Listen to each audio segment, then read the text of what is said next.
Nesse vídeo, vamos falar sobre inversos modulares. Para a gente motivar quando que inversos modulares existem e para que eles servem, a gente vai pegar o exemplo de Z10. Em Z10, multiplicar por 6 perde informação. Em que sentido? Bom, aqui eu tenho todos os números de Z10 e eu vou multiplicar eles por 6. 0 vezes 6 é 0, 0 vezes 1 é 6, 0 vezes 2 é 12, que é a mesma coisa que 2 em Z10. Deixa o mesmo resto quando dividido por 10. 3 vezes 6 é 18, que é 8. 4 vezes 6 é 24, que é 4. 5 vezes 6 é 30, que é 0. 6 vezes 6 é 36, que é 6. 6 vezes 7 é 42, que é 2. 6 vezes 8 é 48, que é 8. E 6 vezes 9 é 54, que é 4. Então, você pode perceber que cada elemento que aparece como resultado dessa multiplicação aparece duas vezes. Em particular, isso significa que é impossível a gente desfazer a operação de multiplicar por 6. Ou seja, a gente dividir por 6 em 10 não é possível. Já se a gente for fazer a mesma coisa por 7, a gente obtém que 0 vezes 7 dá 0, 1 vezes 7 dá 7, 2 vezes 7 dá 14, que é 4, 3 vezes 7 dá 21, que é 1, 4 vezes 7 dá 28, que é 8, 5 vezes 7 dá 35, que é 5, 6 vezes 7 dá 42, que é 2, 7 vezes 7 dá 49, que é 9, 8 vezes 7 dá 56, que é 6, e 9 vezes 7 dá 63, que é 3. Então, quando eu falo que é 3, por exemplo, eu estou dizendo que a classe de equivalência do 63 é igual à classe de equivalência do 3. Nesse caso, os elementos que apareceram foram todos diferentes, e, portanto, a gente tem alguma esperança de poder desfazer a operação de multiplicação. Se a gente quiser desfazer a operação de multiplicação, todos os elementos vão ter que voltar neles mesmos. Então, o 3 multiplicado por 7 foi para o 1. Para ele voltar para o 3, se a gente quiser fazer isso multiplicando por um outro elemento, a gente vai querer multiplicar por 3.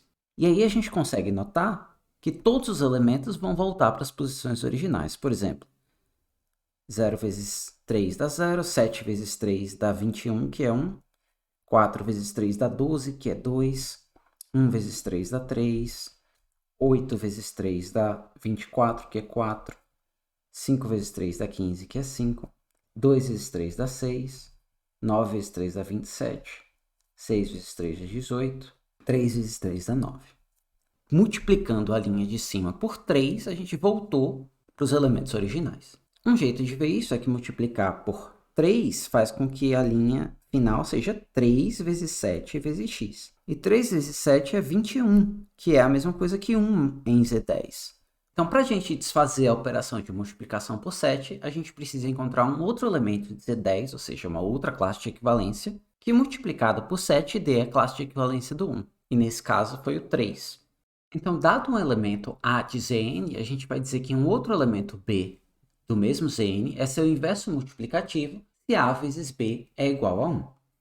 Similarmente, se a gente tiver um inteiro A, a gente vai dizer que um outro inteiro B é o inverso de A módulo N se A vezes B é congruente a 1 módulo N. Atente que a gente falou um inverso, porque inversos, nesse segundo caso, não são únicos. Se n for igual a 10, 3 vezes 7 é congruente a 1 módulo 10.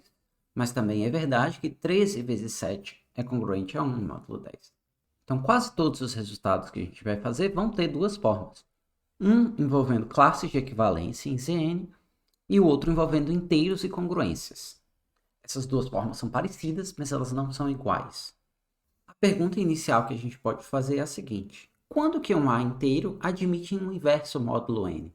Eu sugiro que você pense nos exemplos que a gente já viu, pare o vídeo um pouco e tente encontrar uma condição geral.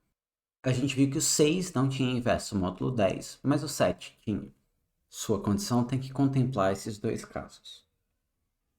Bom, a gente pode ver que se o MDC de A e N não for 1, for maior que 1, é impossível. Para ver isso, a gente vai supor que A tem um inverso módulo N. Nesse caso, se a gente chamar esse inteiro de B, então a gente tem AB congruente a 1 módulo N, e, portanto, N divide AB menos 1. Mas, então, existe um K, tal que K vezes N é igual a AB menos 1.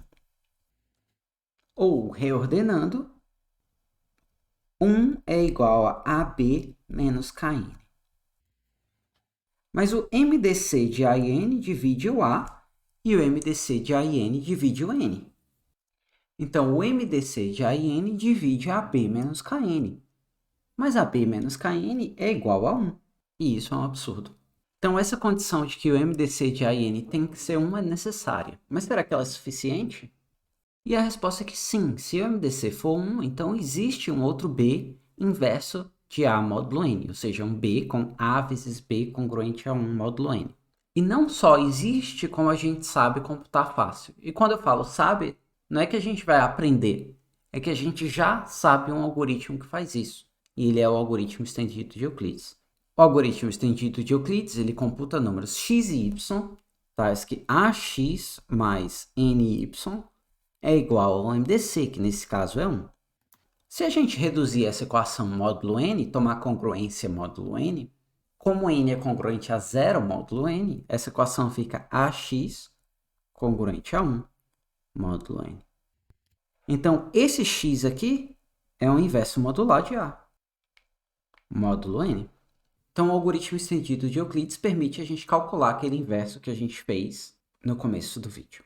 Como um exemplo, a gente vai voltar para o 7 módulo 10 e calcular o inverso do 7 módulo 10 usando o algoritmo estendido de Euclides. A gente vai fazer a tabela do algoritmo estendido de Euclides e eu vou começar com 10 e 7, ao invés de começar com 7 e 10, porque o algoritmo ia só trocar eles no primeiro passo. Então, aqui dá quociente 1 e resto 3. Então, 7 com 3 dá quociente 2 e resto 1. Então, 3 com 1 dá quociente 3 e resto 0. E aí eu cheguei num caso em que aqui é 0, eu parei. Então, agora a gente vai voltar colocando x e y. Copio 1 menos 3 vezes 0 dá 1. Copio 0 menos 2 vezes 1 dá menos 2. Copio 1 menos 1 vezes menos 2 dá 1 mais 2, que é 3. Então, a gente expressou 10 vezes menos 2 mais 7 vezes 3 é igual a 1. E, portanto, olhando em termos de congruência, 7 vezes 3 é congruente a 1, módulo 10. E aí, esse 3 que a gente tinha achado na força bruta no começo da aula, foi calculado com o algoritmo estendido de Euclides dessa vez. Então, se você achou a parte do algoritmo estendido de Euclides rápida, eu peço que você volte no vídeo de algoritmo estendido de Euclides e dê uma revisada lá. O que eu fiz rápido, porque não era o foco principal do vídeo.